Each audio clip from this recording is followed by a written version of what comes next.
We've set a challenge for 3 geography teachers from King Edward VI Five-Ways School in Birmingham. They're being summoned to a secret location where they'll find this box. Inside are 4 mystery resources and an envelope containing the subject of the lesson they need to prepare and teach to this class of Year 9 pupils by this afternoon. The team is led by award-winning Head of Geography Paula Cooper, but it's the 2 young teachers from her department that will be teaching the final 50-minute lesson. Graduate teacher Stewart is the youngest member of the team. He's got lots of enthusiasm, but very little experience.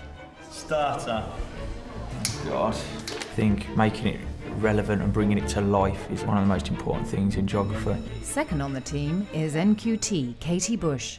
She's used to carefully planning her lessons, but this time she'll need to think quickly. I know. I need to make a decision because I think we've got them in about 5 minutes. Often teaching is thought to be a lot of planning, and it is, but sometimes the best ideas come when you walk into a classroom and go, actually, I've just thought of a brilliant starter. Their challenge: use the resources they discover in the box to create an innovative lesson that brings key Stage 3 geography to life. What are we going to do with that? Interesting. OK, we'll just think about that one for a while, maybe.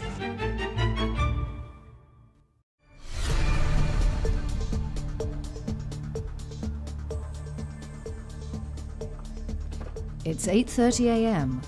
and our intrepid team of geography teachers are stepping out of their comfort zone.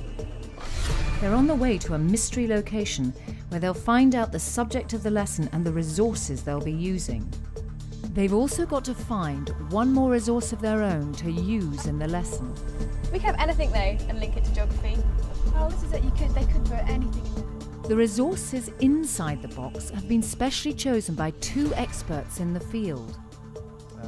First expert is John Thorns, a meteorologist from the University of Birmingham. I think geography teachers sometimes make it too sort of statistical, and I think some of the sort of more unexciting lessons are often when you're learning just reams of statistics about a particular place. So I think you can make it much more exciting than that. The second expert comes from the Royal Geographical Society, Kate Amos. She trains geography ambassadors who go into schools to work alongside teachers. She often uses a hot topic bag that contains objects which spark creative thinking in the young trainees. It might be the simplest of things, like a chopstick, and that might represent China. It might be some house keys that might represent property or property prices, the credit crunch. It might be a £20 note, that's always a good one. I hope the teachers will be excited when they open their box. Lots of nice, touchy-feely, exciting things. The team are almost at their destination. The scent of the funnel. They've arrived in the heart of Birmingham City. We're bringing them to a brownfield site with a difference. It's on top of a roof. This sustainable, eco-friendly space should give them a clue to the topic of their lesson.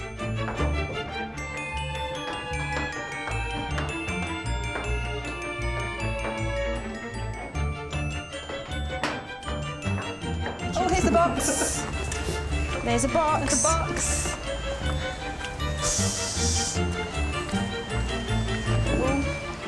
Okay, so you can open it. Got it. There's one here. Let's have a look. Oh, Paula, okay. Aha! Oh, goodness. Okay, let's see what's in the envelope. Climate change. Climate. An easy, small topic then, Lee. What have we got else then? A jar. A jar. Right. An empty jar. Right. What are we going to do with that? Interesting. Okay, we'll just idea. think about that one for a while, maybe. 2 CDs. Interesting. CDs. If I see 2. What else have we got? Yeah, lots of paper. Oh, Oh, wow. Oh, do it together. Wonderful. The Earth. Fantastic. Highly appropriate. I love the pictures of the whales. I think they're brilliant, and I think that they're an amazing resource to use just because they have the wow factor. And then obviously there was a rubber ring, and that was slightly bizarre. It took us a while to sort of work out how we were going to use that. Okay. Oh, interesting. The link to the sea. Yeah. OK. Maybe the Joker. Excellent. Is there anything else? Is there anything else in there? A newspaper. Cut pollution, you must be choking. Okay. OK, About comparing Kyoto and countries, China. that's interesting. We're going to really have to think about where to start, I think, with the topic of climate change. Some Yeah, cracking definitely. visual Yeah, aids. yeah. We're hoping for something really good, really stimulating and challenging in the visual stuff here, so that might be our starting point, maybe. But I don't know, it's like... We need some Daunting thinking prospects. space. It's a bit daunting, but be all right. These are the key, I think. Yeah. What's going to be on these? Right, let's Right. go. Let's go and get some planning done. Lead the way, Right. Stu. We took them away and then we kind of slightly thought, well, what on earth are we going to do with these? And when we had almost the biggest issue was the topic, because it is so huge. And actually your role as a geography teacher is to make this really dense, difficult, much misrepresented topic clearer and understandable and digestible for them. So we had to focus on some part, but I think our initial discussions were, my goodness, where are we going to start? What are we going to do with these? So we're looking at climate change. This is made in China, so that would help contribute and get them thinking about that. So it's really thinking about who is responsible for this. Is it solely China, or can we start to think about other countries contributing as part of that? So our next concern was, what aspect of this are we going to focus on? And we had to make a decision quite quickly, because then we wanted to get on with our planning. So that was really important. Like, what aspect is it going to be? I think the thing that we're most perplexed by is... The jar is It's a perplexing. So we're still, an idea of where it's made, that's important. And perhaps it is full of atmosphere and you can't see it, and yet it's our greatest threat. Might be a prop to help make a point. Yeah. What other resource could we add to our bank of resources that we have here? We could use that World Mapper map. We'll have to go onto the internet and have a Yeah. look at it. But I'm sure they've got one with CO2 production on. Absolutely. And they're visually stunning, aren't they? Yeah. Really good, focused on places and where it's being produced, and that would enable us to make some really good links with real places across the planet. Back at the school, the team need to gather up their own final object to add to the lesson.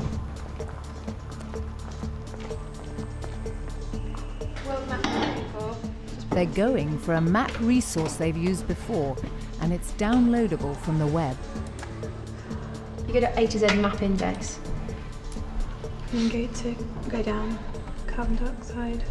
I think we thought that as geographers there really ought to be a map in there. Maps are sort of fundamental to what we do. They're kind of the language of geography in a way, and that visual and graphical literacy is really important. And we thought the World Mapper, because it's a skewed version, a deliberate view of the world, we thought that would be really interesting to put in, so that you've got the satellite image of the planet and you've got this representation of the planet, and we thought it was quite a good link between the planet and the issue. Oh, that's quite good. It's pretty clear, isn't it, who the producers and who aren't. So that'd be really good in that, as it is 2000, we could then compare it to the graph that we have on the newspaper article and say, how would this map change if we made an up-to-date 2008 one? Yeah. Yeah, there's definitely So scope China for them would to then update be it. getting Crucial, bigger. China's prominent. And it just illustrates it really nicely in a way that can provoke a lot of analysis and a lot of in-depth thought with distorting the countries. It's really nice to see. There's just so many hooks and prompts, isn't there, for them to make comments about the CO2 contribution of different nations in different parts. And I think you could pick up ideas of uneven development and uneven impacts. So maybe that would be a good prompt. Give them some places to refer to, maybe. Right, so we need to get that printed off then. Yeah, let's get going. Let's go. Super. We've got 45 minutes, I think, so we need to be ready. So we need to start planning. But first, they're going to watch the DVDs that came in the box. They contain some crucial tips from the experts. My name is Kate Amis. I manage the Geography Ambassador scheme here at the Royal Geographical Society in Kensington, London. I've chosen this inflatable plastic ring as my first prop. I think it would make a great opener, a great warmer, a real hands-on feel to the beginning of the lesson. The pupils will be looking at it and thinking, what could the link be between this and global warming? Do they recognise the plastic industry is a source of global emissions? The second object I've chosen is this newspaper article. Quite light on text, it contains a graph and a photograph behind. So it's a great resource to use with children, thinking about looking at that graph very critically, getting the pupils to look at the graph critically. What is it actually showing us? Because apart from the science, you do also need to make reference to the way in which media handles the issue.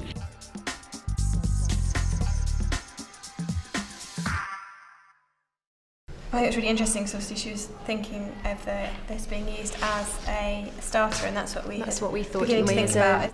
I like it coming up at the beginning as a prompt, like the kids, like she said, what is this about? And then but it also remaining important throughout the lesson as the starter, but also fundamentally as a product that's directly contributing to the problem that we see.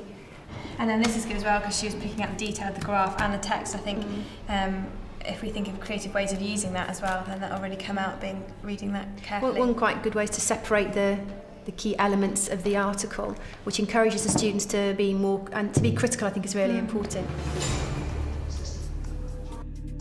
My name is Professor John Thorns from the University of Birmingham, the School of Geography, Earth and Environmental Sciences. Yes, I think when the teachers initially get this out of the box, they'll probably see this is an image that they've had many times before, or they think it's so familiar that they'll think, well, what's this to do with climate change?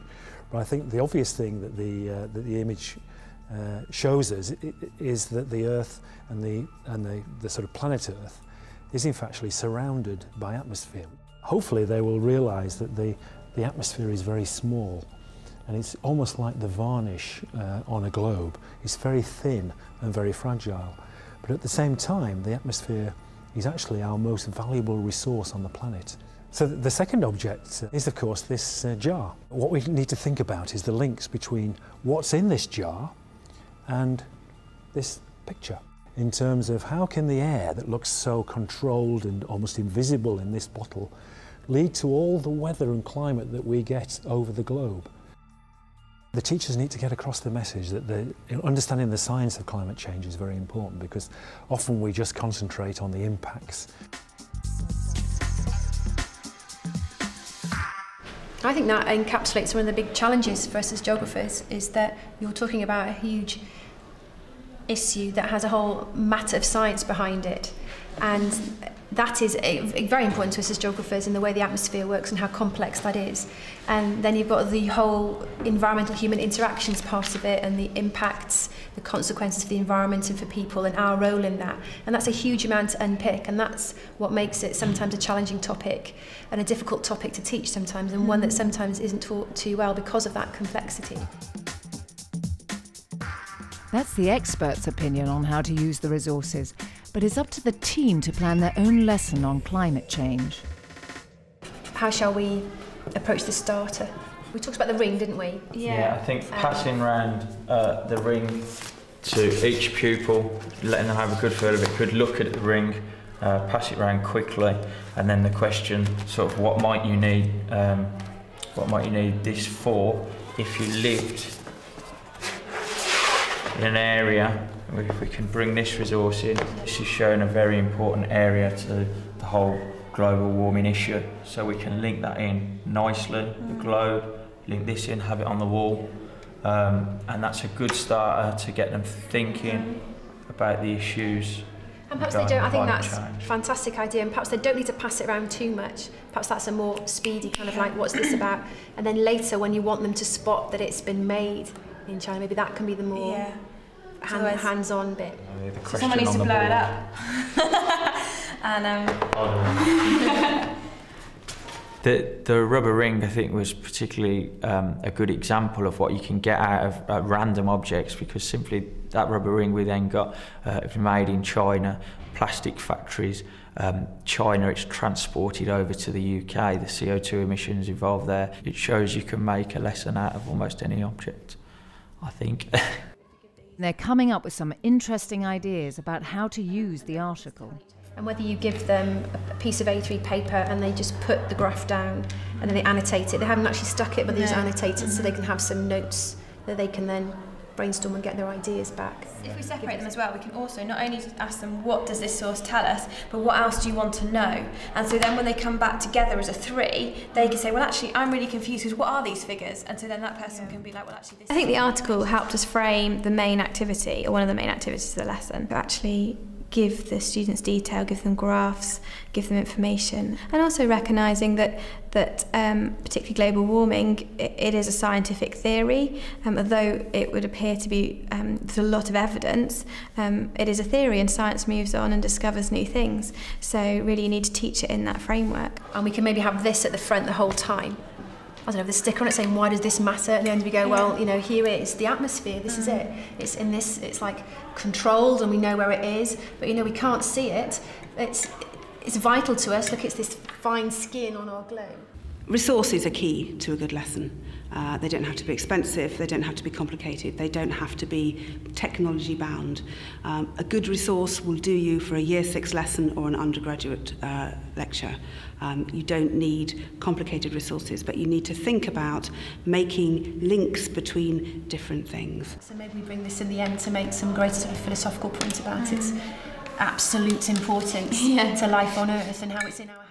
People tend to switch off when they hear about climate change. They think, oh, I've heard all this before. But in reality, this is an opportunity to get deeper, to go below the sort of the skin deep and actually understand the causes of climate change. With only a few minutes to spare, Katie and Stewart need to decide how they're going to team teach while Paula gets the resources ready. Okay, right, so now we need to actually work out our timings a bit more precisely and who's going to do which part.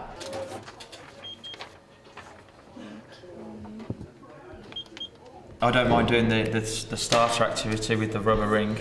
Could I summarise then up to this point, and I'll introduce the fact we're doing who is responsible and put that on. And I know that Katie and Stewart, as they were doing their final planning, would have been feeling a little bit the pressure of time. Identifying what they're going to focus on will probably be quite a challenge, and then how to make best use of all the resources and not over-focus on one or miss another might be a challenge as well. I know.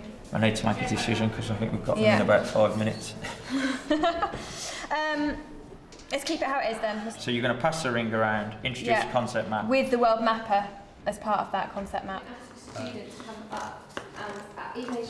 I thought we should cut the article up because it gives each student a focus, a starting point, and if you give them only one bit and that's all you ask them to read and you give them time to do that, then it focuses them and they're more likely to pick up on some of the key points. Stewart, Katie, we've got 5 minutes and we need to blow a car ring as well. Right. Starter. God. Yeah. No, you're giving it to one child. Okay. So choose a child now, so we're not worrying about that. Who are we going to give it to?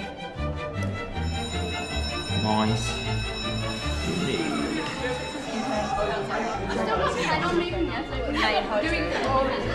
We've got the newspaper cutting. Yeah, it's one background, maps and the paper cutting press. There's the final touches to the resources, and the pupils look ready to learn. But will Katie keep on track with the lesson plan? And even though I'd sort of written it out, it wasn't very neat, I hadn't had time to neaten it up, and so that worried me, that would I follow my thoughts through. Alphabetical order is staying, guys.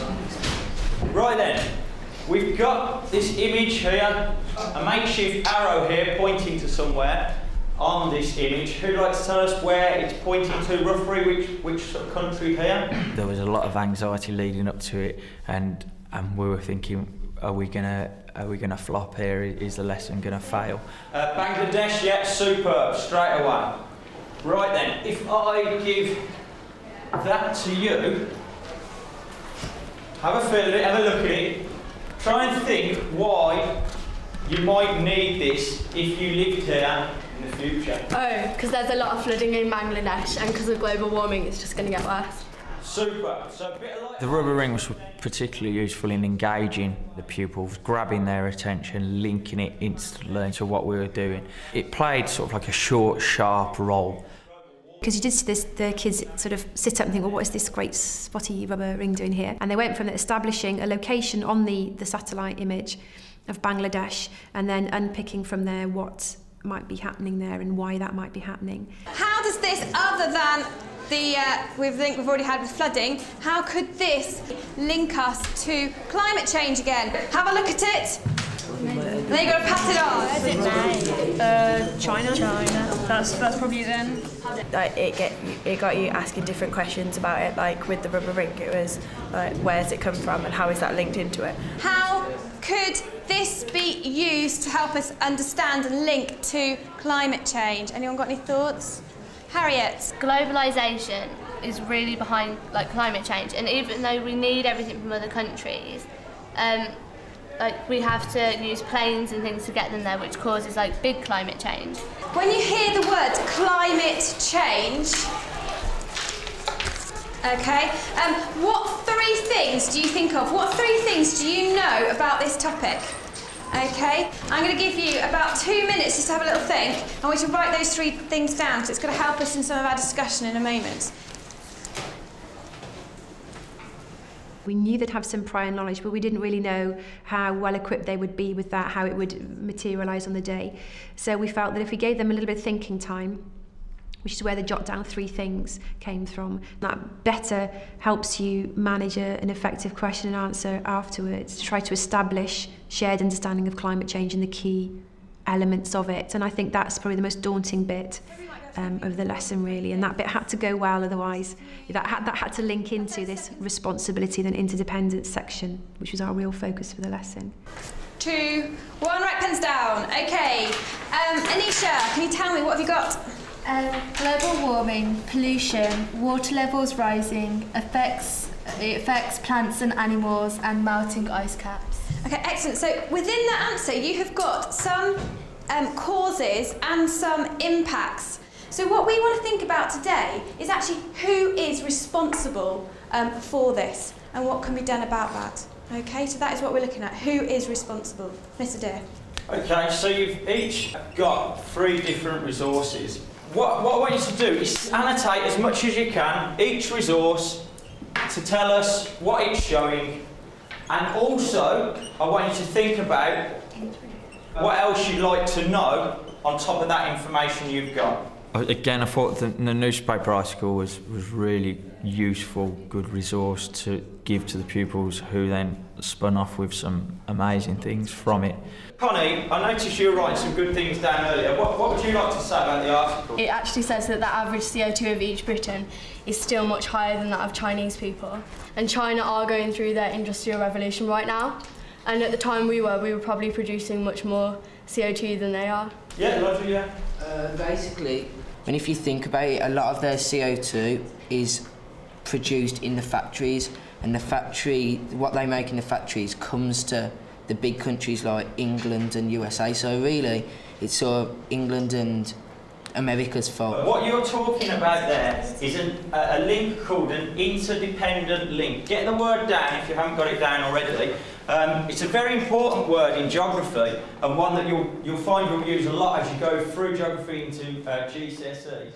I was really pleased the way that they both presented, and I thought their styles were quite good together. They weren't too samey and they weren't too dull, and their handovers were nice, and it seemed quite relaxed and natural. And I think the students got that. I think they just went with the flow. So using this to help us as well, so we can see where CO2 emissions are produced, and then your thoughts from this lesson, can we create as a group a concept map? So put in the places, and then I want you to explain how these places are linked together to actually reduce climate change, and also thinking about who actually is responsible. We're in like a society which relies on other countries.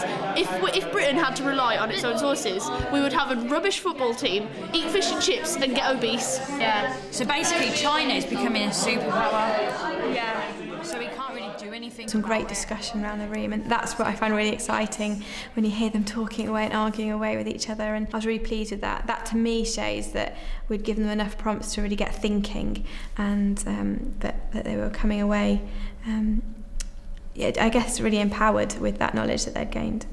Right, there's one more thing then. This has been sat here all lesson. Has anyone noticed it? Yeah. Okay, there's something quite interesting inside it. Anyone got any ideas of what might be inside it? Meg? Oxygen, anything else inside it? Catherine? Carbon dioxide. Okay, excellent. There'll be some nitrogen in the jar. Okay, so generally what is in here is this little bit here. Okay, it is our atmosphere. Really, really important stuff, and that is the stuff that is changing, and that is the stuff, because this is changing, that we need to make our changes. Okay guys, thank you very much, well done. For more suggestions about using resources, go to www.teachers.tv. And now I'd like to know from you, what do you think about that lesson, your initial comments? I thought it was better than our normal geography lessons because we got more like involved. Each one of them gave you something different. I really enjoyed thinking about other countries and not only how they're affecting global warming, but how we're affecting them in doing that. I love hearing people's synthesising their ideas and expressing those things, and just having a realisation, like light bulb moments, and that was really exciting to hear those. So that's made the lesson for me. I like the resources bit because you actually get to look at a resource which is just normally just forgotten and put aside in normal life, but if you look at it geographically you can see that there's a lot more to it that you wouldn't normally notice. You are right. It was just exciting to see them deliver their opinions. It was a really good experience. We've had a great day. I think I've learnt a lot from it. I've learned a lot more and I remember this lesson because it was really different from what we usually do. That approach works very well, and it worked well with those students today, and some of their comments at the end about what they now understand better were really, really heartening.